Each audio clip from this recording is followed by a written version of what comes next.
the 16th of August, 1977, Graceland, Memphis, Tennessee. The sprawling mansion that had become both a sanctuary and a prison for the king of rock and roll fell eerily silent. Inside, Elvis Presley, the man who had electrified the world with his voice, his movements, and his very presence, was found collapsed on the bathroom floor. He was only 42 years old. News agencies scrambled to confirm the unthinkable. Elvis Presley is dead. Within hours, thousands of grieving fans crowded outside the iron gates of Graceland, clutching flowers, candles, and photographs of the man they believed would never fade. Around the globe, radio stopped their regular programming, playing Can't Help Falling in Love in endless loops. The king was gone, or so it seemed. Yet almost immediately, doubts began to cloud the tragedy. The official autopsy left more questions than answers. Was it a heart attack?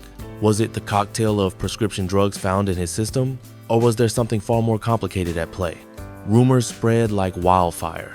Some claimed the government was hiding the truth. Others swore Elvis had staged his own death, desperate to escape the crushing weight of fame. Sightings poured in from airports, diners, and gas stations. The king, they whispered, was still alive. But long before his mysterious end, the cracks in Elvis Presley's kingdom had already begun to show.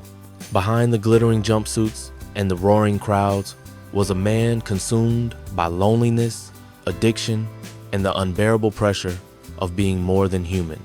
His downfall was not sudden, but a slow, unraveling one hidden beneath the bright lights of Las Vegas and the locked doors of Graceland. But the truth behind the king's final days is much darker. Elvis Aaron Presley was born on the 8th of January, 1935, in the small town of Tupelo, Mississippi. His entry into the world was already shadowed by tragedy. He was a twin, but his brother Jesse Garon was stillborn. That loss would haunt his mother, Gladys, and cast an invisible weight over Elvis's childhood. In many ways, Elvis grew up as both son and ghost, carrying the love, expectations, and loneliness of two lives within one body. The Presleys were poor. Vernon, his father, drifted between odd jobs and sometimes struggled to keep the family afloat. Gladys worked tirelessly, instilling in Elvis a deep devotion to family and faith. Their home was a simple two-room shack, hardly a palace fit for a future king. Money was scarce, but faith and music filled the gaps. Gladys sang him lullabies infused with gospel, and the boy would cling to her, his bond with her stronger than with anyone else in his life. Elvis's earliest memories were tied to church pews and the stirring rhythms of gospel choirs. Sundays in Tupelo were not just about sermons. They were about music that could lift the spirit above hardship. That blend of gospel, combined with the blues drifting from the black neighborhoods nearby, shaped his young ears. Elvis was absorbing sounds sacred and secular, sorrowful and joyful that would one day collide and redefine popular music. At school, Elvis was shy, often teased for his poverty and his strange, slicked-back hair. He wasn't a natural leader, nor a confident performer. Instead, he was the quiet boy who carried a guitar everywhere, strumming alone on the porch, searching for something beyond the narrow streets of Tupelo. In 1946, when he turned 11, his mother bought him his first guitar. Elvis had begged for a bicycle, but it was the guitar that fate placed in his hands. That Christmas gift, born out of love and sacrifice, became the key that would eventually unlock a new era of music. In 1948, the Presleys moved to Memphis in search of opportunity. The city was alive with the sound of rhythm and blues, country, and gospel. For Elvis, it was like stepping into a larger universe. Memphis was rough, crowded, and racially divided. But for a boy with wide eyes and a guitar, it was also a melting pot of music. Beale Street throbbed with life, and Elvis listened, learned, and absorbed it all. Black bluesmen, country singers, preachers with voices like thunder. Elvis Presley was being formed not just by his family and his faith, but by the music of America's margins. He didn't know it yet, but he was becoming a bridge between worlds, poor and rich, black and white, sacred and profane. A boy from Tupelo was about to step onto a stage that would change everything.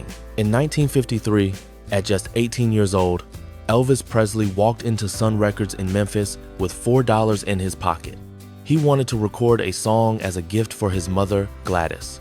The studio owner, Sam Phillips, Notice something unusual in the young man's voice, a blend of country twang and the soulful depth of African American blues. Phillips had been searching for a sound that could bridge racial divides and shake up the music industry. In Elvis, he found it.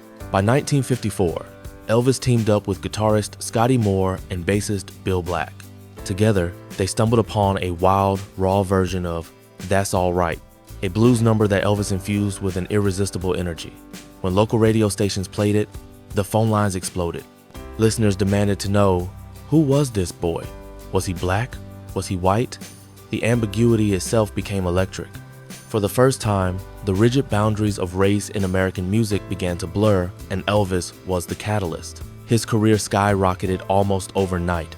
Heartbreak Hotel, released in 1956, became his first #1 hit on the Billboard charts.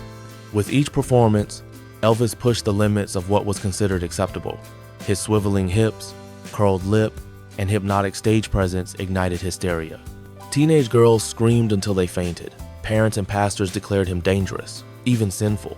Television magnified the frenzy. On The Ed Sullivan Show, cameras tried to censor his lower body, but the allure only grew stronger. Elvis Presley was no longer just a singer, he was a cultural earthquake. By the end of the 1952nd, Elvis had become the face of a generation. He sold millions of records, starred in films, and filled arenas with adoring fans. He was the embodiment of rebellion, youth, and freedom. Yet behind the glittering fame was a young man ill-prepared for the scale of his success. The demands were relentless, and so were the expectations. Elvis was caught in a whirlwind he could barely control. In 1958, just as he was conquering the world, fate intervened again. Elvis was drafted into the U.S. Army. Many predicted it would end his career. Instead, it cemented his status. Serving in Germany, he was seen as both a star and a soldier, a man of the people. But his time abroad also introduced him to new habits, including the use of stimulants to endure grueling schedules. The seeds of a darker dependency were being sown, even as his legend grew brighter. When he returned to America in 1960, Elvis was more than just a musician. He was an icon. Hollywood welcomed him with open arms, casting him in a string of films that showcased his looks more than his voice. The money poured in, but the artistry waned. As the 1962nd wore on, critics began to sneer that Elvis was losing his edge. Rock was evolving. The Beatles, the Rolling Stones, and others were redefining the sound of youth, and the king was in danger of being dethroned. But Elvis was not finished yet. In 1968, clad in black leather, he staged his legendary comeback special. On that stage, stripped of Hollywood gloss and backed only by his guitar and raw energy, Elvis reclaimed his crown. The world was reminded of the force that had once shattered barriers.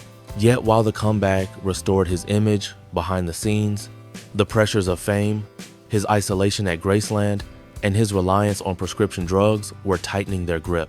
The rise was glorious, but the higher he climbed, the further he had to fall. By the early 1972nd, Elvis Presley was no longer just a rock and roll star, he was an empire. Sold-out shows in Las Vegas, millions of dollars in revenue, an endless schedule of concerts and films. Yet behind the glittering rhinestones of his jumpsuits, Elvis was slowly collapsing. The boy from Tupelo who once shook the world with his vitality was now trapped inside the very image he had created. Life at Graceland grew increasingly isolated. His marriage to Priscilla Presley unraveled, ending in divorce in 1973. He adored his daughter, Lisa Marie, but the family he had longed for slipped through his fingers. Surrounded by his entourage, the so-called Memphis Mafia, Elvis was never alone, yet always lonely. Friends and employees catered to his every whim, but few dared confront him as his health and habits spiraled downward. Prescription drugs became his escape. What began as pills to keep him awake on tour and others to help him sleep at night turned into a dependency. Amphetamines, sedatives, painkillers, Elvis consumed them in staggering amounts. Doctors wrote him prescriptions by the dozens, enabling a cycle that eroded both his body and mind. On stage, he sometimes slurred his words, forgetting lyrics to songs he had performed for decades. Offstage, he gained weight, his once athletic figure bloated by years of excess and neglect. Still, he pressed on. Night after night, he performed in Las Vegas and across America. pouring himself into the music even as his health crumbled. Fans still screamed, but some noticed a change. The electrifying rebel, who once terrified parents, now seemed like a shadow of himself, sweating under the lights, barely able to catch his breath. The press grew cruel, publishing unflattering photos and mocking headlines about his decline. Behind the closed gates of Graceland, Elvis's world became even darker. He trusted fewer and fewer people. Rumors swirled about paranoia, erratic behavior, and violent outbursts. His closest confidants later admitted that the king was trapped in a cycle of despair, desperate to find relief, yet unwilling or unable to break free from the image the world demanded of him. The king who once conquered the globe with a smile and a song was now imprisoned by fame, fortune, and his own addictions. And the cracks that had begun to show were about to widen into a collapse. The 16th of August, 1977, the day that would forever mark the end of an era. That morning at Graceland, Elvis's fiancée Ginger Alden found him collapsed on the bathroom floor. His body was cold, his face pressed against the tiles. The king of rock and roll was gone at just 42 years old. The news spread instantly. Radios broke into regular programming. Television anchors struggled to find words. Within hours, tens of thousands of fans crowded outside Graceland's iron gates. Some screamed, some sobbed, others simply stood in shock. Around the world, millions mourned. Elvis Presley, the man who had redefined music and culture, was dead. But how? The official reports pointed to heart failure, yet whispers of something darker filled the air. Toxicology results revealed a dangerous cocktail of prescription drugs in his system: painkillers, sedatives, stimulants. Doctors argued over whether they had caused his heart to give out. Tabloids suggested foul play, conspiracies, or cover-ups. The truth seemed clouded in a haze of secrecy and denial. The funeral, held at Graceland just 2 days later, drew more than 80,000 mourners. His former wife Priscilla and their daughter Lisa Marie walked behind the casket. Thousands lined the streets as the procession carried Elvis to his final resting place at Forest Hill Cemetery. For many, it felt impossible to believe that such a force of life could be extinguished so suddenly. And perhaps that disbelief explains what came next. Almost immediately, rumors began to circulate that Elvis hadn't died at all. Sightings were reported across America in airports, diners, even distant countries. Some insisted the king had faked his death to escape fame, to live in peace away from the crushing burden of stardom. Books were written, theories spun, and the myth of Elvis' lives took root in popular culture. The truth, however, was far more tragic. The once vibrant boy from Tupelo, who had risen to unimaginable heights, had been undone by the very pressures of his crown. Fame, fortune, and addiction had consumed him. Behind the spectacle of his music and movies lay a man who was desperately human, frail, lonely, and vulnerable. The king was gone. But in death, as in life, Elvis Presley became larger than life itself. Nearly half a century after his death, Elvis Presley remains more than just a musician. He is a myth, a symbol, a cultural landmark. Few artists have left behind a legacy as vast and complicated as the king of rock and roll. His records continue to sell in the millions. His songs, from Jailhouse Rock to Can't Help Falling in Love, remain timeless anthems. Generations who never saw him perform still recognize his voice within seconds. Graceland, once a private refuge, has become a shrine. Each year, hundreds of thousands of fans from every corner of the world make the pilgrimage to Memphis, leaving flowers, notes, and candles at his grave. His image, the curled lip, the slick hair, the rhinestone jumpsuit, is etched permanently into popular culture. Elvis has become immortal in a way few could ever imagine. Yet his story is also a cautionary tale. It is the story of a poor boy who rose higher than anyone dreamed possible, only to be consumed by the very forces that built his empire. Fame gave him everything, but it also took away his freedom, his health, and, in the end, his life. Perhaps that is why Elvis endures, not just as a star, but as a paradox. He was adored by millions, yet profoundly lonely. He symbolized rebellion, yet was trapped by conformity. He brought joy through music, but carried sorrow in his heart. Today, when the world remembers Elvis Presley, it is not only with admiration, but also with a quiet sadness, the recognition that behind the crown of the king was just a man, fragile and human, like all of us. And maybe that is his greatest legacy, that even the brightest stars, no matter how dazzling, still cast shadows.